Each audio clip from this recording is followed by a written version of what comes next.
Welcome back to the Anderson-Healey Show from the Mountain America Credit Union Sun Devil Radio Network. With Arizona State Vice President for University Athletics, Ray Anderson, I'm Tim Healey, the radio play-by-play broadcaster for Sun Devil football, men's basketball, and baseball, and we're delighted that you joined us this week. From 1992 to 1996, Juan Roque was literally and figuratively a tower of strength in the Arizona State offensive line for Sun Devil teams coached by our dear friend, the late Coach Bruce Snyder. A two-time All-Pac-10 selection, Juan in 1996 became one of only 16 Sun Devil football players ever to be named a consensus All-American when he helped lead ASU to its second Pac-10 championship and second all-time berth in the Rose Bowl. For the past 3 years, Juan has been involved in a project whereby he helps bring the sport that he loves, American football, to the young people of Mexico, his parents' native country, and a country where he lived as a young child many years ago. It's always great to catch up with number 74, Mr. Juan Roque. How are you, buddy? Good to see you, man. It's great to see you, Tim. And, I was thinking as I was heading over here today how 28 years ago we had our first interview of this type when I was on the Bruce Snyder show. Wow. After we beat a ranked Oregon team at home. Oh, yes. And, you were always special to me in that sense, is that we always had that bond and that kinship through my time at ASU. So it's a pleasure to be here with you today and that you're still in the game. Oh, those are great memories. That was a great time for Sun Devil football. In fact, just a quick aside, you mentioned Oregon. One of my all-time best memories of your Nebraska win, the epic 19-0 shutout of Nebraska in September of 1996, was I was covering the game for Channel 3 television at the time. And at the end of the game, all the media goes down to the locker room area to get their post-game interviews. And by the time we had gotten down to the locker room, the program, keep in mind, is coming off this epic win that no one outside of their locker room thought could possibly happen. We get down there, and Coach Snyder had signs put up all around the locker room that said, "Beat Oregon," because that was the next week's game, and he wanted to get you guys thinking on the next opponent, even after you're coming off this epic victory. It was the one-at-a-time mentality, right? And that's what got us to the Rose Bowl, and that's what led to a lot of young men developing not only into great football players, but outstanding human beings outside of football. And it's a pleasure, and it's a lot of pride and a lot of humility being part of that. So. And you get that feeling anytime there's any event honoring that team or any of the players on that team, all your teammates, the Jake Plumbers, the Keith Pools, yourself, Derek Rogers, Scott Vonderahi, all those guys, when they recongregate and gather together, it's almost like a family, isn't it? It is. It's a brotherhood, and that's something that was stressed by the coaches all the way down to the players. And it's something that we just believed that we were. We were a family. We were all in it together. There were times when only the 11 guys in the huddle believed that we would be able to come back from 2 touchdowns behind on USC or 4 touchdowns from UCLA. Or beat the defending national champions. But it was that mentality that was instilled to us by, of course, the late Coach Bruce Snyder. He looked for guys that fit that mentality. He looked for guys that would want to be part of that. And it wasn't always about the outstanding talent, because we had guys on our 96 Rose Bowl team that a lot of people didn't recruit, like Pat Tillman, for instance. Sure. So definitely special, and definitely something that set up a lot of what we do later in life in the endeavors that we've taken part of, including the one that we're going to talk about. Indeed, and this is the one we want to talk about now, because on the surface, to me, this seems like a match made in football heaven. Juan loves the game of football, climbing from the ranks of youth league ball to college ball at Arizona State, onto the NFL with the Detroit Lions, and you also are a proud Mexican-American. Yes. And now you're bringing your game, American football, to the youth of the country of Mexico. How did this endeavor begin? Tell us all about it. So in 2020, my wife and I purchased a condominium in Rocky Point, and that's Puerto Peñasco. It's a place where a lot of Arizonans go, Arizona's beach, as we call it. Right. And it was during COVID, so it was a really interesting time to be going into Mexico. But during this time, I met one of the owners of one of the bars there. It's called the Boo Bar, Jose Flores, and we started talking, and he had done baseball camps for the kids in Puerto Peñasco. And it's a very small town, a lot of poverty, and a lot of these kids, they love sports, but they just don't have the avenues on which to learn or to flourish and grow. So the idea was to have a football camp, a free football camp, where we would have coaches from the U.S. come. work with the kids, teach them fundamentals, route running, blocking. They play flag football mostly in Puerto Peñasco. The organized football, sadly, in that town, because it's so small, wasn't really something that was happening at the time. There have been teams in the past, but we focused on flag football initiatives, and Diana Flores made Mexican flag football pretty famous during the AFC with her being Peyton Manning's right hand in that Pro Bowl. Right. And you saw the Super Bowl commercial. So it's becoming really big in Mexico right now. And football always has been big in Mexico. It's just nobody really has been able to, quote unquote, crack the code per se, to get the sport to be more mainstream, to get it to be more embraced. There's a lot of people that love the sport in Mexico, Tim, and it's just nobody's been able to kind of marry all the different things, whether it's equipment, whether it's coaching, whether it's camps. Even the NFL has tried to connect in these communities, and this is where we played a game a year down in Mexico City, the NFL. Yes, they do, and they're trying to connect with that audience and bring football in a more mainstream way into Mexico, which is, soccer, baseball, of course, are always going to be there. Sure. But it's there. The love for the sport is there. The foundation is there. So what we wanted to do was start this project to bring the football to the kids, because at the end of the day, that's who's going to be your fans. You can have NFL games in Mexico City, sure. You're going to get 100,000 people, sure. But as we know, the sport grows through the youth. It grows through the kids. If the kids start to love it, they'll play it. If they play it, they'll continue to play it.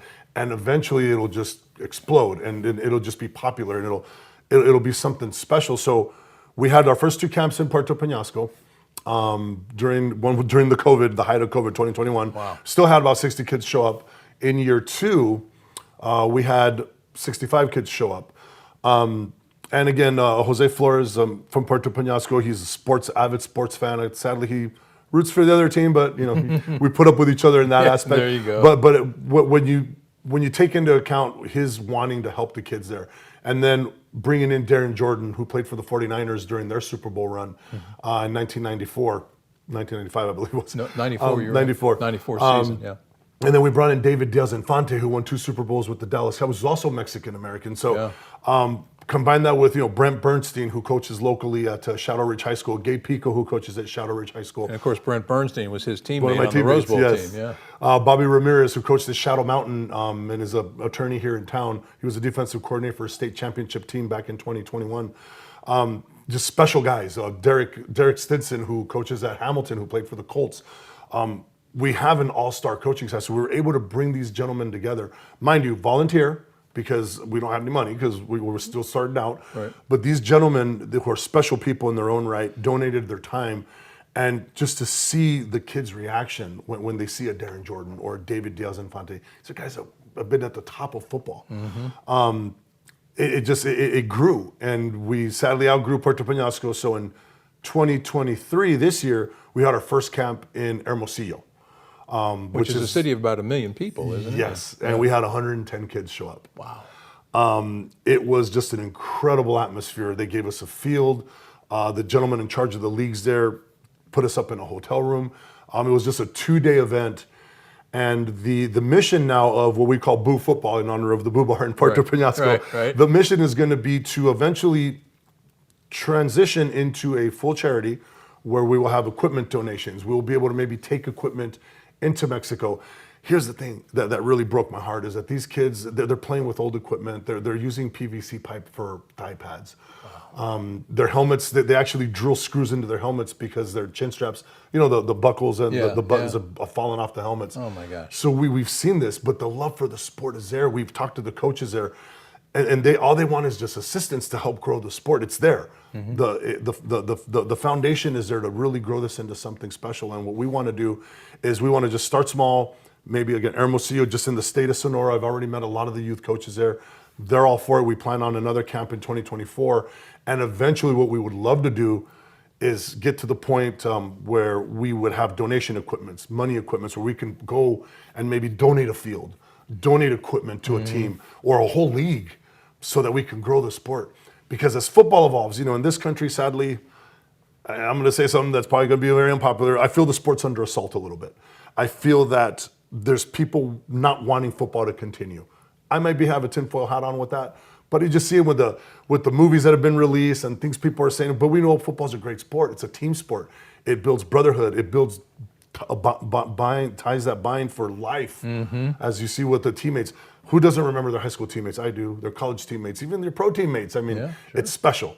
Any sport is special, but football has that one element to it, where it's like us against the world kind of mentality. And when that binds you together, that's together forever. So we want to bring that into Mexico. We want to bring that in the grassroots fashion, where we bring it to the kids who otherwise wouldn't be exposed to it. You know, kids in Hermosillo, when was the last time they maybe been around a Super Bowl champion or seen a Super Bowl ring where they can pose with it and hold it in their hands? And it's not very often. It's not very often it happens in the States in football camps. So we want to bring that to Mexico. It's an exciting time. We're finalizing our 501c3, and the mission eventually is going to be to grow the sport, so maybe we get the attention of an NFL or a Nike or somebody that could give us some type of endowment where year in, year out, we can just do this on a national scale in Mexico. I would love to eventually go to our home state in Aguascalientes and have a camp. And not just have a camp, but bring equipment, bring cleats, pads, helmets for these kids that love the sport, but sadly can't play it usually because of that. They don't have the equipment. Right. You know, there's a lot of poverty, working class parents that can't afford a couple $100 in football equipment. Well, we want to eventually bring that equipment to these kids. Oh, that would be so awesome. What's been the reception of the kids? I have to imagine it's off the charts to see the look in their eyes when they see you guys. And you were talking, I think, in one article about watching a couple of the young men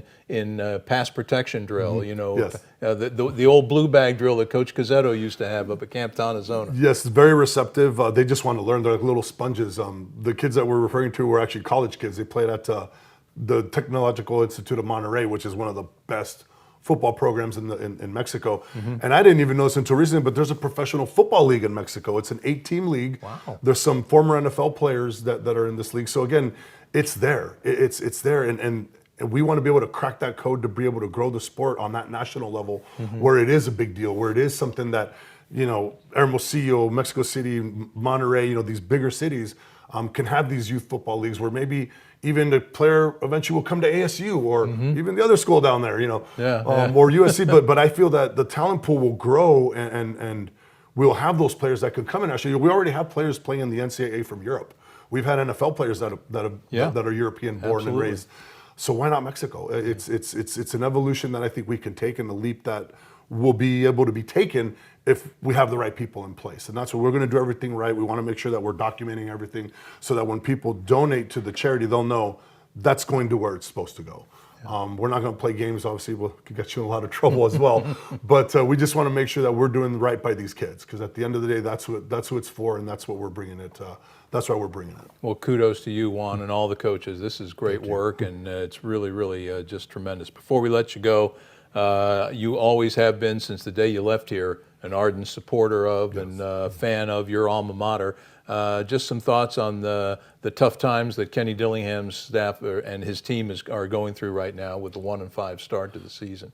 Definitely tough, and it's going to test a lot of the loyalty. It's going to test a lot of the commitment. It's going to test character. We went through it ourselves in 1994. We were 3-8, as you remember, and a lot of those losses were very close losses. Yes. 3 points here, 2 points there. Yep. It can become very frustrating, but what the players have to understand is, while frustrated that you're not getting the result you want, you have to stay committed. You have to stay in sync with your coach. You have to buy into the vision. You have to show up every day. You have to prepare like you're going to win every game, and the wins will eventually come. Remember, Coach Stan used to always say that. The wins will be there. Let me worry about the scoreboard. You just play football. You just play. You just do what you're coached to do. Go in every game. Run the play that's being run. Call the defense that's being called, and just everything else will fall into place. And we just believe that. And through those close, heartbreaking losses, we were able to set a foundation where we 6-5 in 95, which, even we had some of those losses that were very close that year. That year too, including the one to U of A at the end of the year. I remember that one. But we didn't know how to win yet. So that's what these kids need to do is rally around your coach, believe and buy into what you're being taught. The wins and everything else will take care of itself. We're still behind you. I'm not going anywhere. I'm going to always be supporting of the program and of Coach Dillingham. And so are a lot of the other alumni. But it's just a matter of them not giving up on themselves and just continuing to get better. And the wins may come at the end of the year. There's a lot of teams that have broken late. And then that momentum continues into the next year. So it's just one at a time, right? All we can do, just next one up. In his own way, I think that's exactly what Coach Dillingham has been preaching to the fans, the fan base, and to his team. One at a time. Just keep playing. Just keep showing up for work. Try to get better every day. And eventually, as Juan said, the wins will come.